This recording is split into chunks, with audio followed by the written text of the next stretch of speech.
Assalamualaikum, salam sejahtera dan selamat kembali semula ke channel Abang. Terima kasih sangat-sangat nak dengarkan cerita yang Abang nak sampaikan. Abang ada satu niat sebenarnya, semua baju-baju yang Abang dapat hadiah daripada penonton, Abang nak jadikan sebagai museum. Abang nak jadikan sebagai baju untuk Abang bercerita, termasuk baju hari ni. Jadi siapa-siapa yang nak dapatkan baju ni, Abang letakkan linknya dekat ruangan description. Abang rasa macam fit sedap pula pakai baju ni.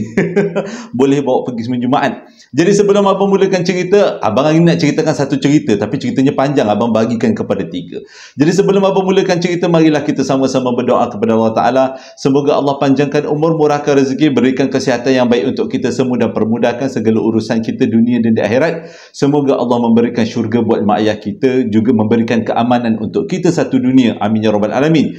Jadi tanpa membuang masa, dah lama Abang tak ceritakan kisah rumah misteri. Kali ni kisah rumah misteri Abang nak sampaikan berlaku dekat Pulau Pinang. Jadi tanpa membuang masa, Abang akan mulakan cerita kali ini dengan A'udzubillahi minasyaitonirrajim. Bismillahirrahmanirrahim. Cerita kali ini yang cerita ke Abang namanya Ita. Abang tak pasti sama ada nama tu nama sebenar ataupun nama samaran. Tapi Abang boleh je lah kita kira halal aje lah nama Ita. Kisah ni berlaku pada tahun 2011, lebih kurang 10 tahun yang lepas, dekat Pulau Pinang. Pada waktu tu Ita baru habis belajar master dan dia dapat kerja dekat Pulau Pinang.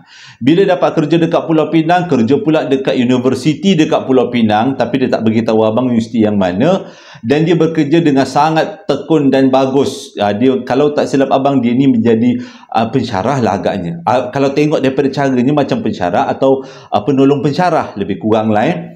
Dia kata dekat Pulau Pinang ni memang seronok sebenarnya. Cuma masalah utama adalah nak mencari rumah. Tak banyak rumah yang rumah atas tanah. Semuanya rumah atas bukanlah. Maksud Abang tak ada banyak rumah yang teres 1 tingkat, 2 tingkat. Kebanyakannya rumah yang rumah pangsa macam tu je lah.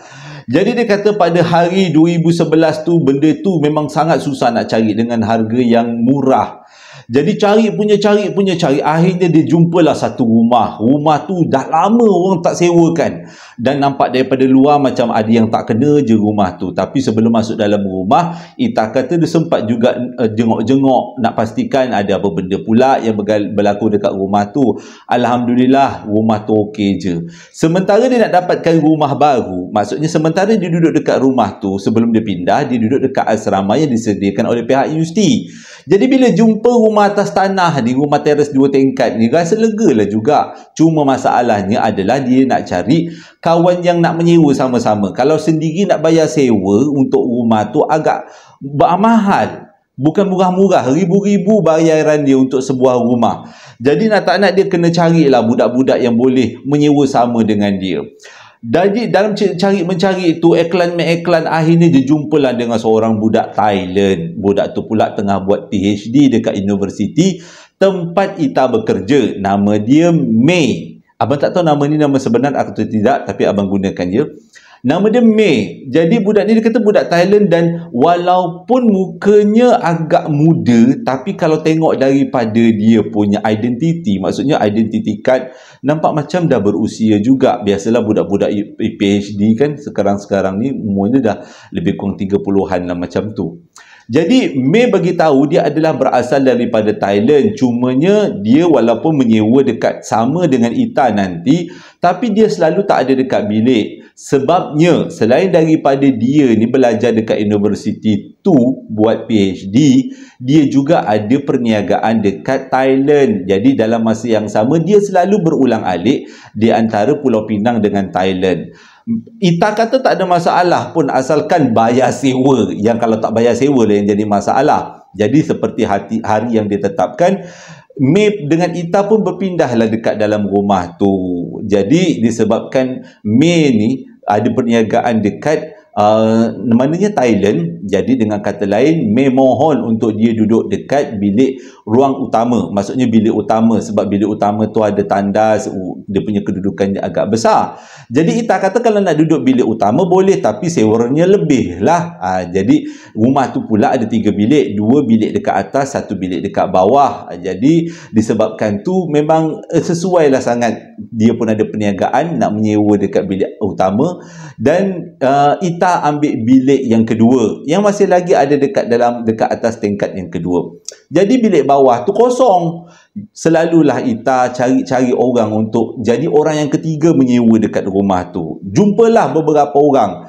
Tapi yang masalahnya ialah sejak daripada awal-awal dia duduk rumah tu, dia tak pernah pun rasa benda-benda pelik ataupun benda-benda yang menyeramkan dekat rumah tu. Walaupun Mei tak ada kat rumah, selalunya balik Thailand. Pantang Sabtu Ahad balik Thailand. Jadi budak-budak yang sewa dekat bawah tu yang jadi masalah. Daripada seorang budak ke seorang budak bertukar-tukar penyewa dekat bilik bawah. Semuanya tak tahan. Paling tinggi 2 bulan. Lepas 2 bulan cabut. Mula-mulanya Ita bertanyalah juga. Mula-mula dia tak kisah. Tapi dah lama-lama tu dia bertanyalah juga dengan bekas-bekas penyewa. Apa benda sebenarnya korang ni tiba-tiba pindah, tiba-tiba pindah. Lokasi dah strategik dah.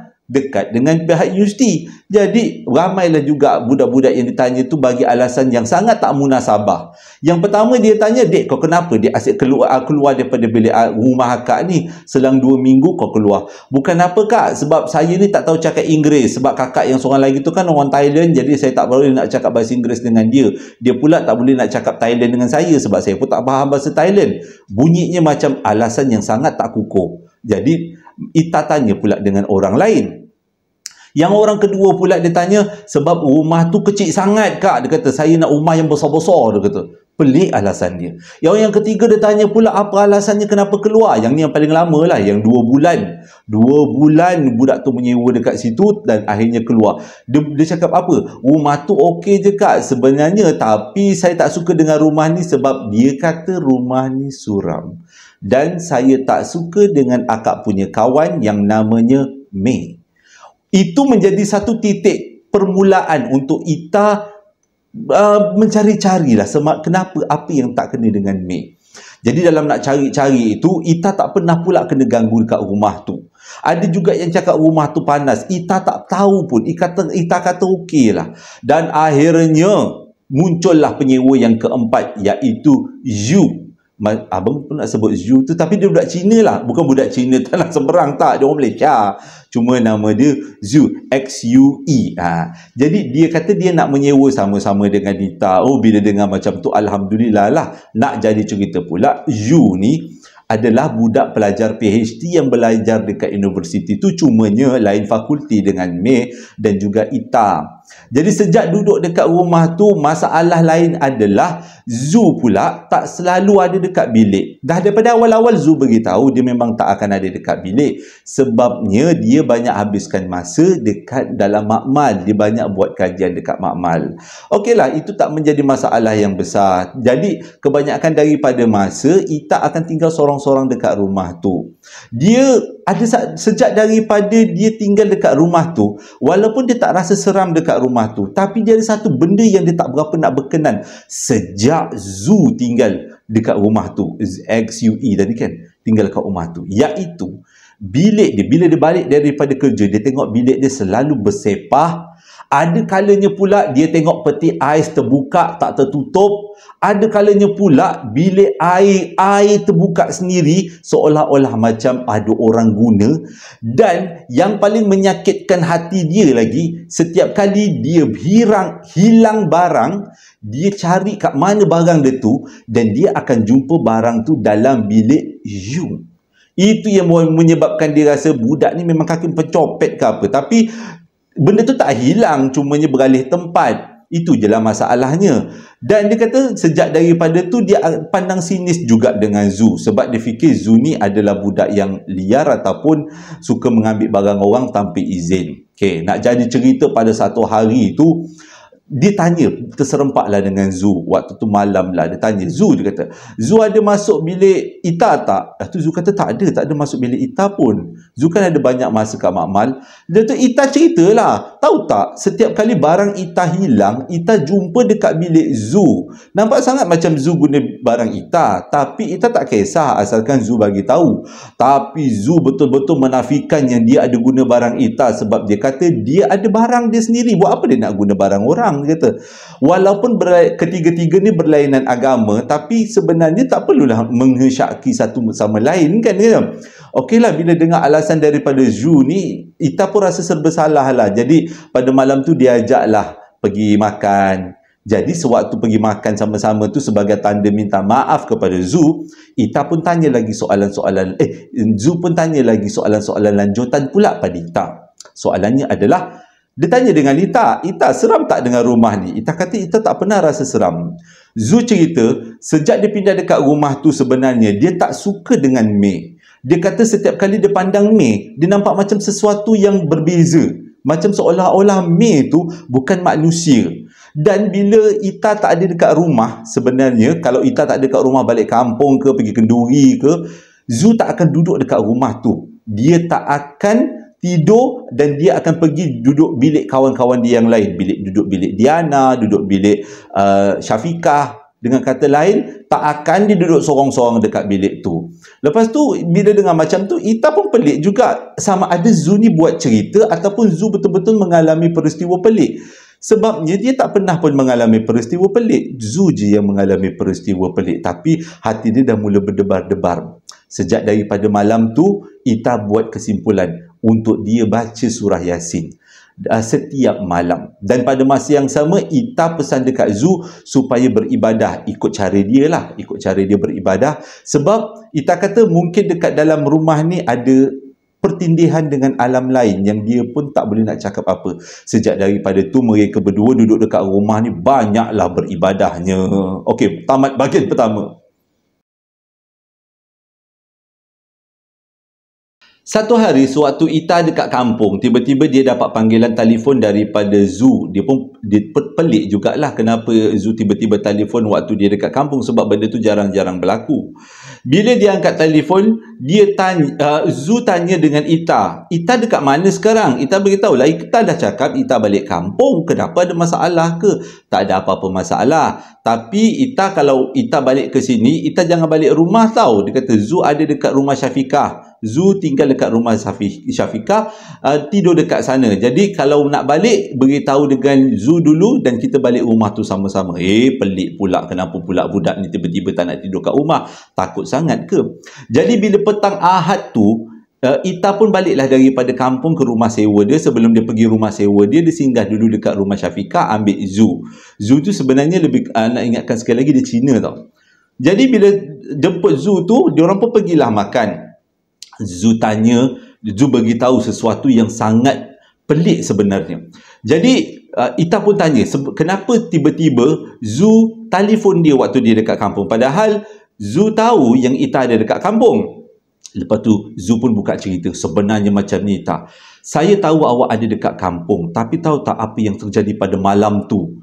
Saya dengar suara awak dekat dalam bilik. Awak menyanyi-nyanyi dalam bilik. Lepas tu saya dengar awak mandi dalam bilik awak. Lepas tu saya nak pastikan awak ada dekat bilik ke tidak. Saya telefon awak, tapi awak bagi jawapan awak ada dekat kampung. Dan saya yakin awak memang ada dekat kampung, sebab sewaktu saya buat panggilan telefon tu, saya tak dengar bunyi daringan telefon tu daripada bilik awak. Selalunya awak tak pernah silentkan telefon. Jadi dengan kata lain, ada orang lain dalam bilik awak. Jadi saya pun lepas dah dapat kepastian awak memang ada dekat kampung, saya pun ketuklah bilik awak. Lepas tu awak boleh menyaut daripada dalam bilik. Nak apa Zu? Saya ada dekat bilik ni, tengah sibuk. Kalau awak nak, masuklah, dia kata. Waktu tu saya terus menggigil, saya tak tahu nak buat apa. Saya cuba fikir secara positif, ini mungkin bayangan, tapi tak boleh. Malam tu juga saya, belum malam, petang tu juga saya terus bungkus-bungkus baju. Saya nak balik ke nak pergi ke rumah Syafiqah. Saya nak tidur dekat rumah Syafiqah. Waktu saya cuba buka pintu depan nak keluar daripada rumah, saya dengar awak tergelak-gelak daripada bilik awak. Dia kata, ya Allah pula. Ya ampun, saya rasa macam tak boleh nak hidup pada waktu tu. Terus saya tidur dekat rumah Syafiqah. Jadi Ita tanyalah, abang salah cerita ke? Ita kan? Zu kan? Terbalik. Okey. Jadi Ita tanyalah. Ita tanya pada Zu, adakah dia rasa kalau May bawa orang lain balik ke rumah dan tinggalkan dalam bilik dia? Tapi Zu cakap tak ada. Pada waktu tu May pun tak ada dekat rumah. Yang ada kat rumah dia seorang-seorang. Jadi dia tumpang tidur dekat rumah Syafiqah. Tapi syukur sangat-sangat Syafiqah sangat memahami. Jadi bila dah dengar macam tu, dua-dua ni jadi rasa takut lah. Yang paling takut adalah Ita. Sebab yang berlaku tu adalah dalam bilik dia. Dan dia juga yang konon-kononnya macam hantu penyamar kan. Jadi nak balik kat bilik sendiri, yang kita tahu bilik kita berhantu tu agak kecut perut jugalah. Tapi bila balik dekat rumah tu tak ada apa-apa berlaku. Okey je. Cumanya bila diorang melintas bilik May, diorang rasa sesuatu yang janggal. Kita kadang-kadang walaupun tak nampak, kita boleh rasa tau sesuatu yang luar biasa berlaku di sekitar kita. Tapi itu juga yang berlaku pada May dan pada Ita dan juga Zu. Jadi sejak daripada tu diorang banyakkan masa duduk dekat rumah orang lain sebab diorang tak berani nak duduk dekat rumah sendiri. Dan diorang akan balik dekat rumah sendiri bila diorang terserempak dengan May. Kalau May balik Malaysia, duduk, jadi boleh barulah balik. Satu hari May balik daripada Thailand, duduk dekat Malaysia sebab dia adalah benda nak dibuat. Pada malam tu diorang keluar bertiga. Diorang tanya May, sebenarnya dia rasa tak benda pelik dekat rumah tu, ataupun lebih tepat lagi dekat bilik tu, sebab bilik tu memang pelik. Jadi May cakap dia tak ada rasa apa-apa, dia okey je sebab dia pun jarang duduk rumah tu. Jadi dia orang berdua ni ceritakan dekat May yang bilik May tu sebenarnya bilik berhantu. Waktu tu May tergelak-gelak. Dia orang pun rasa sakit hati juga kenapa gelak kan, sebab benda ni bukan benda yang biasa, benda yang normal. Ini memang tak normal. Jadi May cakap macam ni, jangan fikir banyak sangat. Yang penting kan kita ada tempat tinggal. Jadi apa-apa yang berlaku tu kita anggap sebagai bayangan ataupun angan-angan je lah. Tapi Zu tak boleh terima. Zu tak boleh terima apa yang May cakap. Seolah-olah macam May menyembunyikan sesuatu pada pandangan Zu. Tapi Zu diam je lah. Tapi yang peliknya berlaku adalah selepas diorang balik semula ke rumah tu, dan tak lama tu May meninggalkan rumah tu semula untuk balik ke Bangkok, ada sesuatu yang sangat janggal, iaitu dekat dalam bilik May, daripada bilik May boleh bau colok kemenyan. Lebih tepat kemenyan. Boleh bau kemenyan, seolah-olah macam May pasang kemenyan dekat dalam bilik dia. Jadi si Ita dengan Zu pun tanyalah dengan May, ini takutlah kalau pasang kemenyan dekat dalam bilik, takut terbakar. Tapi May keras-keras beritahu tak ada benda yang terbakar pun. Okey je, dalam bilik tu korang je yang melebih-lebih. Tapi Zu yakin semua ini berpunca sama ada daripada rumah tu ataupun daripada May tu sendiri. Jadi untuk menguatkan diorang punya agakan, dia bertanya dengan jiran-jiran sebelah tentang rumah tu, mereka berdua ni, Ita dan juga Zu. Jadi melalui perbualan dengan jiran-jiran, memang tak ada satu pun yang beritahu rumah tu berhantu. Dia kata rumah tu memang dulunya kosong, cumanya kami yang duduk sebelah-sebelah ni memang tak ada rasa apa-apa pun, okey je. Cuma dia kata dalam banyak-banyak orang yang menyewa dekat sini, dia kata salah seorang daripada korang, iaitu kawan korang yang daripada Thailand tu, makcik tu lah, makcik yang cerita tu, kawan korang yang daripada Thailand tu, makcik tengok macam lain macam aja. Waktu tu bila makcik tu cakap macam tu, Zu terus cakap, tengok Ita, makcik tu pun boleh perasan yang May tu benda pelik. Engkau je yang tak perasan May tu pelik. Dah lah dia budak Thailand gitu. Entah apa-apa lah yang dibawanya dekat dalam rumah kita. Kita ni salah orang Malaysia memang tak percayalah dengan benda, bukanlah tak percaya, tapi tak adalah, kuranglah amalan-amalan yang begitu-begitu kan. Jadi bila dengar macam tu, diorang pun bersepakat kalau sekali lagi diorang jumpa dengan May, diorang nak tanya betul-betul apa yang berlaku. Tapi sepanjang diorang tinggal dekat rumah tu, sejak daripada tu mulalah berlaku banyak benda-benda yang pelik. Antaranya adalah budak-budak berlari dekat tangga. Lepas tu pada satu malam tu dengan orang menjerit dekat bilik May. Dah dua-dua ni jadi ketakutan tidur satu bilik. Sampaikan ada kalanya Zu tak boleh nak pergi makmal sebab teman Ita tidur. Sama-sama lah tidur dekat bilik bawah. Lepas tu semayang. Seorang semayang cara lain, seorang semayang cara lain. Yang penting semayang dulu. Minta pertolongan kepada Tuhan kan, pada Allah Ta'ala, untuk dijauhkan daripada perkara-perkara buruk. Tapi tetap juga benda tu tak kurang.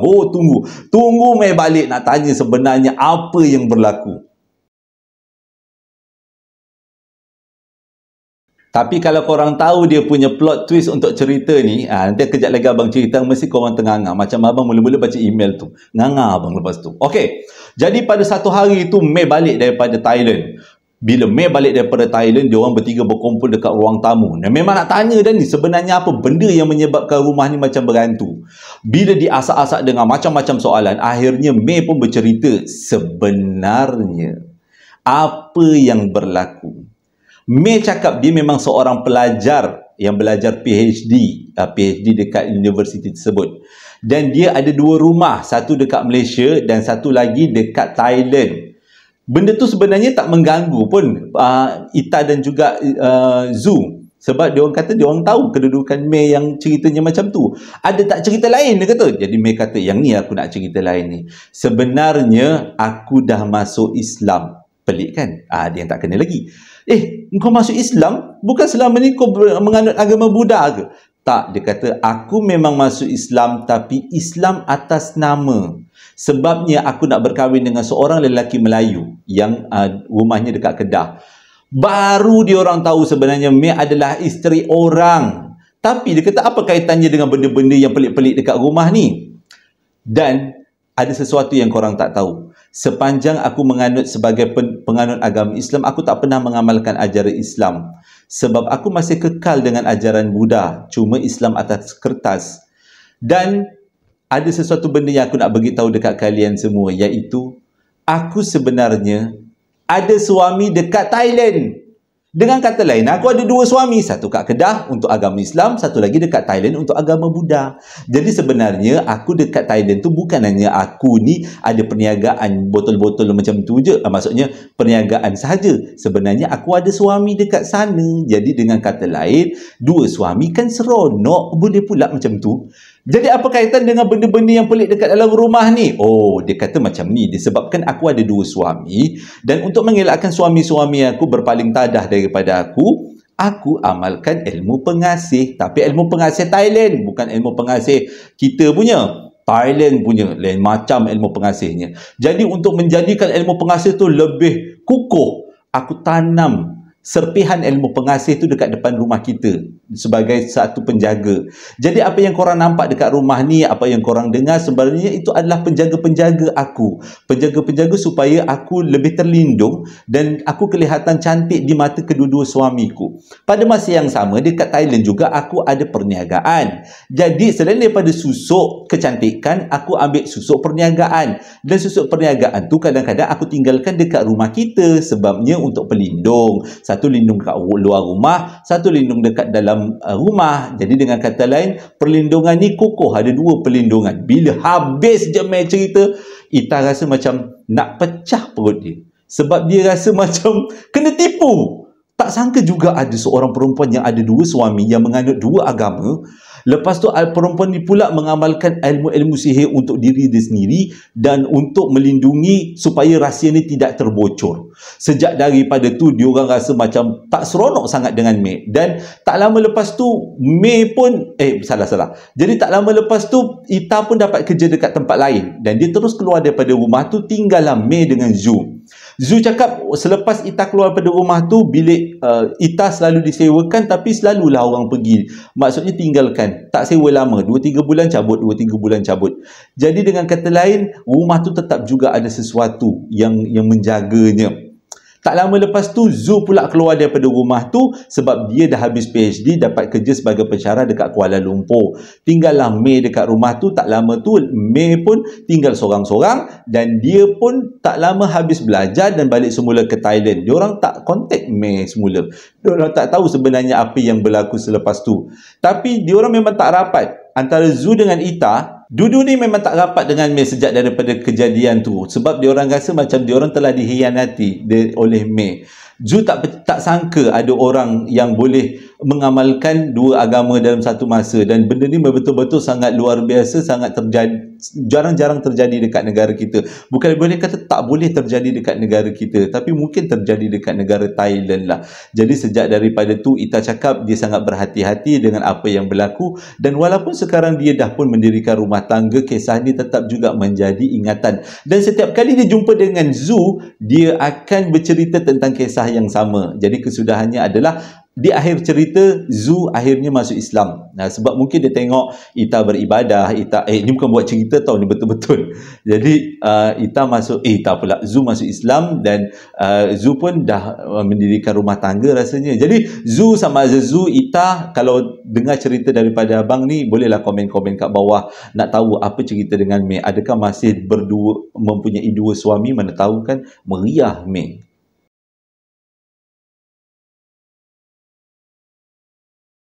Terima kasih sangat-sangat sudah dengarkan cerita yang abang sampaikan hari ini. Bagi sesiapa yang nak dapatkan baju ni, baju kurta ala-ala Melayu, jadi boleh dapatkan, abang letakkan link pada description area. Bolehlah tekan kat situ. Harga dia tak murah, tak murah lah, tak mahal, kurang daripada 100, tapi kainnya tebal, tak payah gosok sangat, cantik je, terletak je dekat badan.